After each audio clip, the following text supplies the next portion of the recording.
Bismillahirrahmanirrahim. Assalamualaikum warahmatullahi wabarakatuh. Waalaikumsalam warahmatullahi wabarakatuh. Nah, sebelum kita belajar, mungkin ketua kelasnya dulu silakan memimpin doa untuk pembelajaran kita hari ini. Baik, sebelum kita belajar, marilah kita berdoa menurut keyakinan dan kepercayaan kita masing-masing. Berdoa dimulai.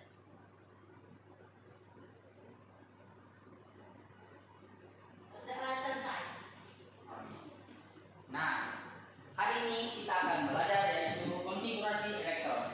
Nah, sebelum kita masuk ke dalam konfigurasi elektron, kita bahas dulu materi sebelumnya. Nah, materi sebelumnya itu adalah perkembangan teori atom. Nah, kira-kira anak-anak apa siapa yang tahu teori-teori dari atom itu siapa-siapa saja? Saya Pak. Ya, silakan. Dalton.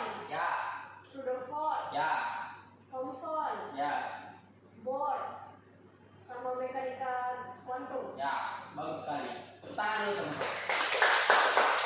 Nah, ini tadi adalah contoh teori-teori dari atom, yaitu atom Thomson, atom Bohr, dan mekanika kuantum. Nah, masuk itu kita konfigurasi elektron. Nah, sebelum itu kita akan melihat sedikit gambaran mengenai konfigurasi elektron. Nah, anggaplah kotak ini adalah suatu kompleks. Oke. Nah, dalam suatu kompleks apa yang ada di dalamnya? Rumah. Ya, betul sekali. Rumah. Nah, di dalam rumah, dalam suatu kompleks itu banyak kan? Banyak. Nah, anggaplah saya berada di sini ya. Saya berada di sini, Dewi di sini, Rizka di sini. Nah, jika ada seseorang yang mau datang ke rumah saya, nah, bagaimana caranya dia tahu di mana rumah saya? Bertanya. Ya, betul, bertanya. Tetapi apa yang ditanyakan untuk itu? Di mana rumahnya Pak Rio? Nah, di mana rumah saya? Di mana tempatnya? Kira-kira untuk menjawab pertanyaan itu, apa yang harus orang bicarakan sehingga yang penanya itu tahu bilang di sini rumah saya? Di ujung. Pasti kita tahu dulu. Anggaplah rumah saya di sini, Dewi dengan Rizka. Nah, betul, blok. Nah, kita mengetahui blok-bloknya kan? Ini anggaplah ini blok J, J1, J2, J3 kan? Nah, disitulah kita mengetahui bahwa rumah Rio adalah di blok J sekian. Nah kan, ini blok K sekian. Nah, begitu. Nah, tujuan pembelajaran kita hari ini. Nah, mungkin dari satu orang bisa membaca.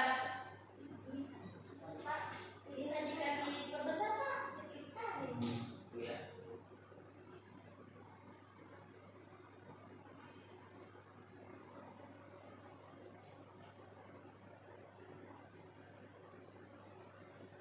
Sudah.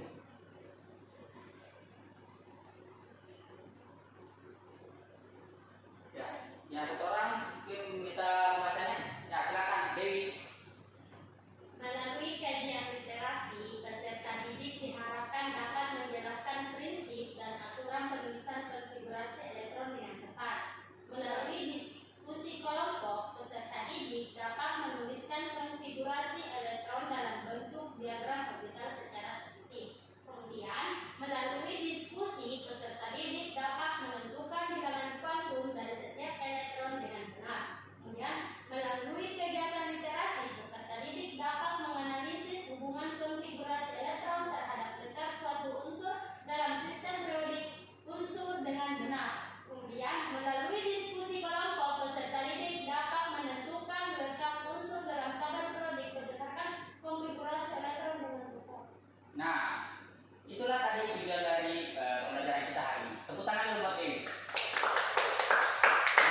di blok perumahan. Nah, untuk periode itu kita tentukan dengan blok J, kemudian golongan itu kita tentukan nomornya berapa, blok J 15 atau blok K 10 gitu. Kita lihat. Nah, kita lihat satu contoh. Kita lihat itu adalah NA dengan nomor atom 11. Dia berada di periode berapa? 3. Periode 3 di golongan 1. ya, betul. Berada di golongan 1. Nah, lanjut. Nah, ini adalah unsur argon. Kira-kira dia berada di mana? Di golongan ke 8. Nah, periode ini berapa? 3. Nah, betul, 3. Nah, yang membedakan antara NA dengan argon apa? Warnanya. Bukan. Yang membedakan tadi adalah golongannya. Iya. Kan? Nah, periode tadi sama kan? 3. Iya. Nah, tapi dia golongannya berbeda. Nah, mungkin sebelum kita mencari tahu, mungkin anak-anak silakan menuliskan pertanyaannya di lembar kerja peserta ini yang saya berikan. Ini setiap kelompok satu ya.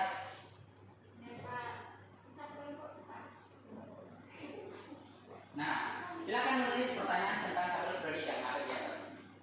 Di kegiatan simulasi di halaman ketiga. Ya, silakan Anda menuliskan pertanyaannya.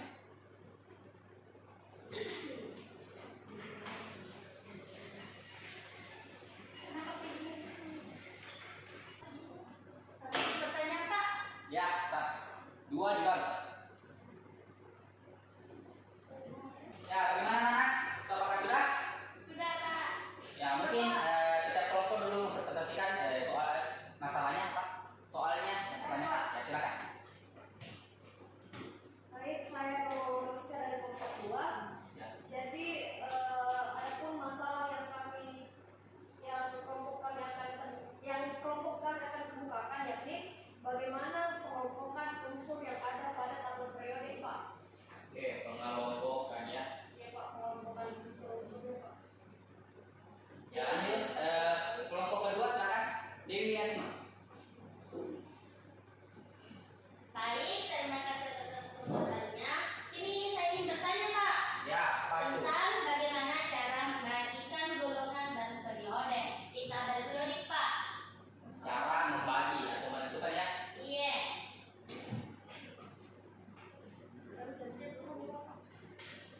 Oke, nah dari pertanyaan tadi yaitu mengelompokkan dan menentukan unsur-unsur yang ada dalam tabel periodik ya.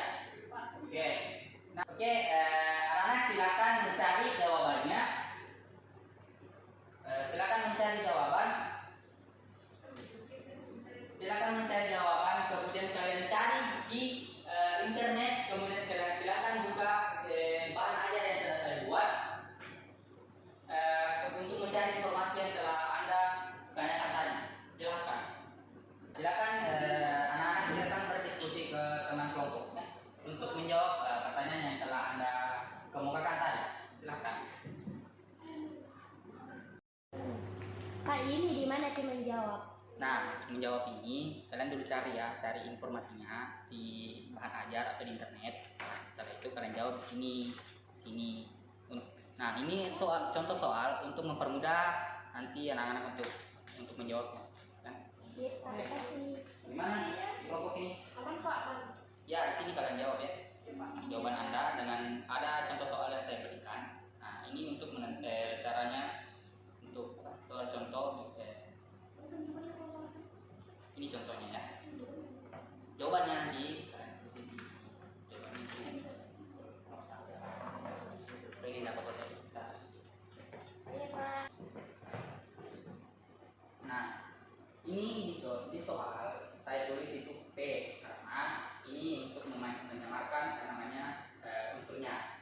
Nah, caranya ini kita harus tentukan yang mana nomor atomnya yang mana di sini. 11 kan? Iya. Ya, nomor atomnya 11. Nah, coba kalian tentukan dengan cara konfigurasi elektron. Nah, setelah menentukan konfigurasi elektronnya, nah kita akan mendapatkan Ini golongan dari apa? Ini golongan atau periode dari mana? Cara tentukan. Gimana nomor 1? Ya, coba kalian tuliskan bagaimana konfigurasinya. Tuliskan di belakangnya. Oh iya. Ya, bagaimana anak-anak? Apakah sudah selesai? Sudah Pak. Nah, lanjut ya. Kita verifikasi dulu mengenai informasi yang telah Anda dapatkan. Oke? Untuk dari kelompok 1 silakan. Bagaimana kesimpulannya? Ya, silakan Dewi. Adapun kesimpulannya itu konfigurasi elektron merupakan susunan penyebaran elektron pada sebuah atom atau molekul yang menunjukkan kuantitas elektron pada setiap sublevel. Ya, bagus sekali. Ya, silakan kelompok 1. Ya, Pak. Jadi kesimpulan dari pelajaran hari ini itu untuk penulisan konfigurasi elektron berdasarkan pada asas Aufbau, elemen Pauli, dan kaidah Humpa. Ya, betul sekali. Nah, oke, jadi anak-anak sudah mengetahui cara menentukan konfigurasi elektron ya kan? Sudah Pak. Nah, oke, lanjut kita akan menyimpulkan. Kita akan menyimpulkan bersama-sama tentang konfigurasi elektron. Oke. Nah, kesimpulannya yaitu penulisan konfigurasi elektron yang tadi disebutkan dari teman kelompok 1 yaitu asas Aufbau yang dimana dimulai dari suhu kulit terendah dan terkecil. Nah, tadi yang bisa dituliskan itu satu S1, 1 S2, 2 S2, 2 B6. Dan cara penulisannya itu miring begini ya. Iya Pak. Oke. Nah, kemudian lanjut adalah asas larangan Pauli. Nah, asas larangan Pauli ini untuk menentukan diagram orbital dari konfigurasi elektron. Nah, diagram orbital itu dituliskan dalam bentuk kotak ya, kotak. Nah, bentuk kotaknya itu menentukan setiap subkulitnya.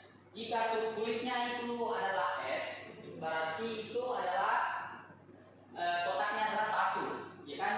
Nah, untuk P-nya itu kira-kira berapa diagramnya?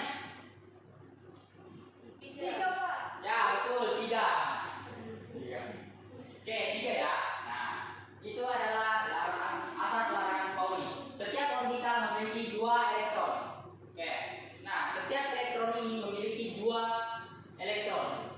Jika S tadi itu memiliki satu kotak, nah di kotak itu terdiri dari 2 elektron. 2 elektron Pak. Ya, betul.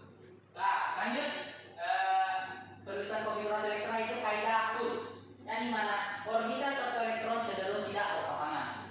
Oke. Nah, kenapa tidak berpasangan? Karena elektron itu cenderung untuk mengisi orbital-orbital. Oke. Contoh kita ambil dari subkulit P. Berapa tadi? 3. Ya, betul, 3 ya. Nah, dalam kaidah Hooke itu dia mengatakan bahwa suatu elektron itu cenderung tidak berpasangan. Jadi, mengapa? Karena itu elektron itu cenderung untuk mengisi orbital-orbital yang kosong. Oke. Nah, untuk mengisinya itu kita mengarahkan ke atas, mengarahkan jam jamnya ke atas begini. Nah, kita mengisi dulu setiap elektron orbital itu ke atas. Nah, begini ya. Nah, jika sudah penuh, itu langsung masuk ke bawah untuk mengisi elektron yang penuh di. Ya, dia mengarah ke bawah jika sudah penuh ke atas semua. Oke? Lanjut aturan setengah penuh. Nah, suatu aturan setengah penuh itu suatu elektron cenderung berpindah orbital untuk membentuk susunan elektron yang lebih stabil. Nah, saya tadi mengatakan bahwa orbital elektron itu cenderung mengisi yang kosong, ya kan? Ya Pak. Nah, jika kita mendapat susunan 4S2 4P5. Nah, jadi orbitalnya dia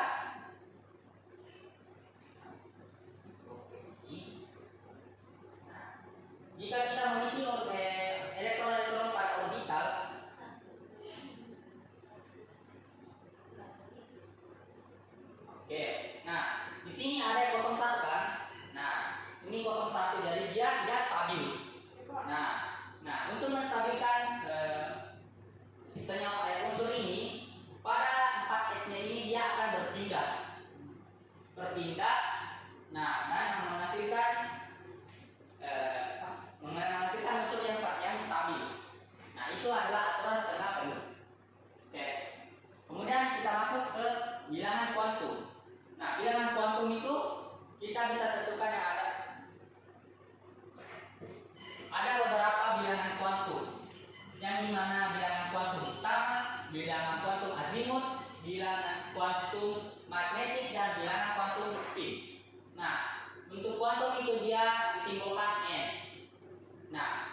Kira-kira N dari ini apa? 3 Pak. Ya, betul, 3. Karena dia berada pada kulit ke 3. masuk ke 3 ya. Kita masuk ke bilangan kuantum azimut. Nah, untuk bilangan untuk menentukan kuantum azimut kita melihat sub kulitnya. Nah, kita bisa melihat sub kulitnya terakhir yang paling besar adalah P. ya, betul, P. Nah, untuk menentukan berapa itu, untuk S adalah 0, P adalah 1, dan D adalah 2, dan seterusnya. Jadi, dalam konfigurasi ini, azimutnya berapa? 1. Ya, betul. 1 ya. 1. Nah, lanjut. Bilangan kuantum magnetik. Nah, magnet ini menyatakan elektron pada suatu orbital. Ya kan? Nah, kita tadi masuk ke dalam orbitalnya kan. Tadi B itu berapa orbitalnya? 3. Betul sekali, 3 ya. 2, 3. Oke. Nah, kita lihat bahwa ini 2s2, 2p6 ya kan? Iya Pak. Nah, jadi kita menghitung elektronnya ada 6. Jadi kita tentukan lagi. Untuk mengisinya dari mana dulu? Dari kiri ke kanan. Ya, Atas. ya atas, betul sekali ya, ke atas ya. Nah, atas dulu, baru kita ke Bawah. Nah, pada bilangan magnet dihitung di sini adalah -1, 0, dan -1. Oke. Nah, jadi di elektron terakhirnya berada di sini. Ya kan, terakhir. Nah, jadi bilangan kuantum magnetiknya itu adalah berapa? +1. Ya, betul sekali, +1. Lanjut, kita sekarang bilangan kuantum spin atau S, ya kan? Oke, S. Nah, untuk S itu dia menyatakan arah putarannya. Nah, kita bisa melihat dalam diagram orbital ini, dia mengarah ke atas dan ke bawah. Nah, untuk mengarah ke atas itu adalah plus setengah atau +/2. Nah, untuk ke bawah itu dia menyatakan -1/2. Nah, di terakhir tadi dia mengarah ke Bawah. jadi nilainya itu Ini adalah +2. betul sekali, -1/2. Nah, ini adalah bilangan kuantum ya. Ya, Pak. Ya, kita lanjut.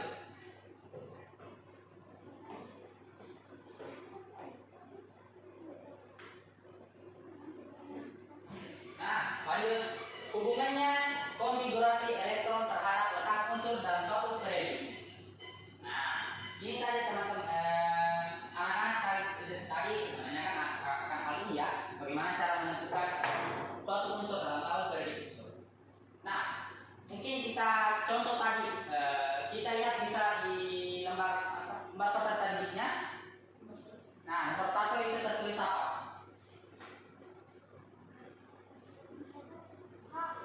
Nomor 1 17A. 17A, oke. Itu contohnya adalah 17A. Nah, kita tidak tahu kan ini adalah unsur apa. Tapi kita tahu adalah nomor atomnya. Nah, oke. Kita tentukan melalui konfigurasinya. Oke. Ada yang bisa konfigurasinya? Saya Pak. Ya, oke, silakan tulis.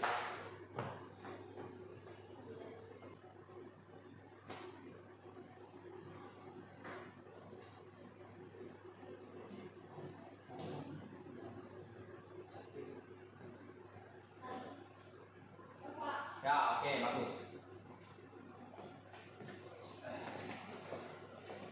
Oke, kita tentukan ya. Ini 10, 5, 7. Oke, pas ya, baik ya.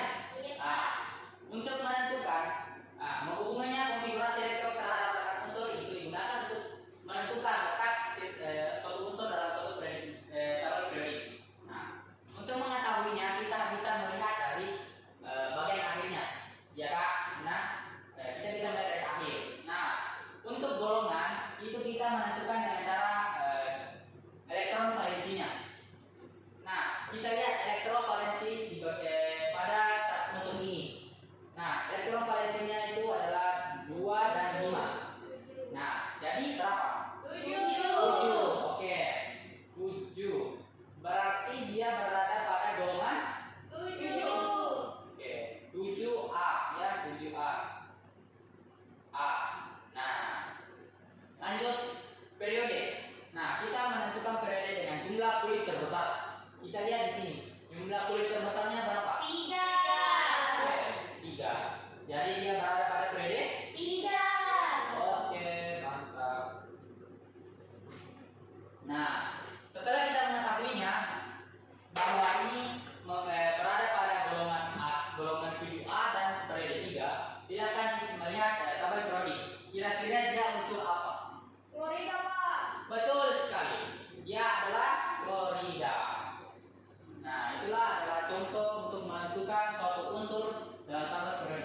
jika kita tidak ketahui unsur apa itu. Nah, mungkin satu contoh lagi ya.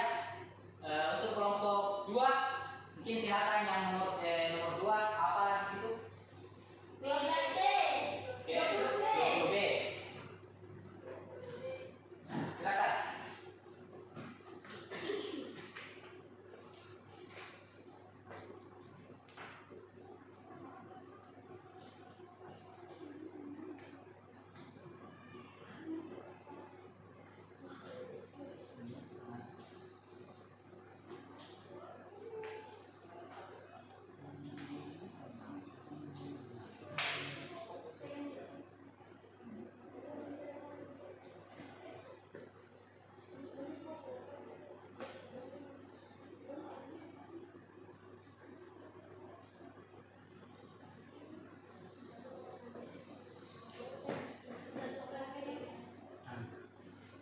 Oke, bagus.